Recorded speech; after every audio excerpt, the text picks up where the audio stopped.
అందరికి నమస్కారం. నేను మీ ఫార్మాసు. ఈరోజైతే మన శ్రీ దామోదేవిది కార్యక్రమం జరుగుతుంది. ఏం కార్యక్రమం అంటే గంగి కథ వచ్చినాము, డోల్ కథ పూజ చేసాను. ఈ శబ్దాలు ఉంటే మనకి దామో రావడం జరుగుతుంది. ఇక్కడ గంగికి వచ్చిన తర్వాత ఇక పూజ కార్యక్రమాలు చేసుకొని పోతున్నాము. ఇది శ్రీ దామోదేవి ప్రసన్న పూజారి మీద స్నానం చేసినాడు. స్నానం చేసిన తర్వాత గంగికి అయితే వచ్చినాము.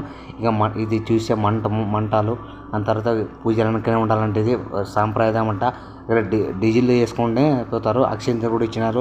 మా తమ్ముడు అందరికి ఇచ్చేసి నాకు కూడా ఇచ్చినాడు. ఉగ్గండ మంచిది అంటాను. ఇంకా పూజలు అయితే వచ్చేసినాడు. చూడు పూలదండ పైన కుండ కాయి మనకి ఒక రైక బట్ట.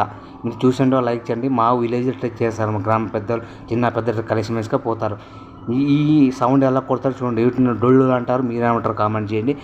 పూర్తిగా ఇంత సౌండ్ ఎలాగ వస్తుంది. ఒక అమ్మవారు ముస్లిం మనిషి మీద అమ్మవారు వచ్చింది ఎట్లా ఎగురుతుంది, ఇట్లా వస్తే ఇట్లా ఎగురుతుందన్నమాట. ఆ సౌండ్కి వండర్ఫుల్. మీ ఊర్లో ఇట్లా చేసిండు కూడా కామెంట్ చేయాలని కోరుతున్నాం. గ్రామ పెద్దలు అంతా కలిసి మనసుగా చేసుకున్న సాంప్రదాయం ఇది ఎప్పుడు చేస్తారని నాగరాంశంలో చేసుకొని మంచిది. ఎందుకు చేస్తారంటే ఇది అమ్మవారు వస్తుందని రోడ్ ఎంత క్లీన్గా చేస్తారు. నీళ్ళు వేస్తున్నారు కడపన ఇంటికొకరు వేస్తారు చూడండి. మా మామగారు అయితే వేస్తున్నారు. ఎక్సలెంట్ ఇలాంటి భక్తుడికి. ఇక్కడ ఈ శ్రీ దామోదేవి టెంపుల్ ఇది మనకు అమ్మవారి గుడి. ఇది సూపర్గా ఉన్న మా విలేజ్లో అయితే ఇంకా అందరు కలిసి మనసు ఉత్తేజండి. ఎందుకు చేస్తారంటే భక్తి మీద ఒక వర్ష రావడం కానీ పంటలు వేస్తుంది ఎట్లా రేట్ అవుతుందని ఎట్లా బతకాలని అమ్మవారు అంతా చెప్తుంది. ఇప్పుడు ఆయన ఈ సంవత్సరం చెప్పలేదు. అంతా పూజారు అంతా భక్తి మీద చేసినారు.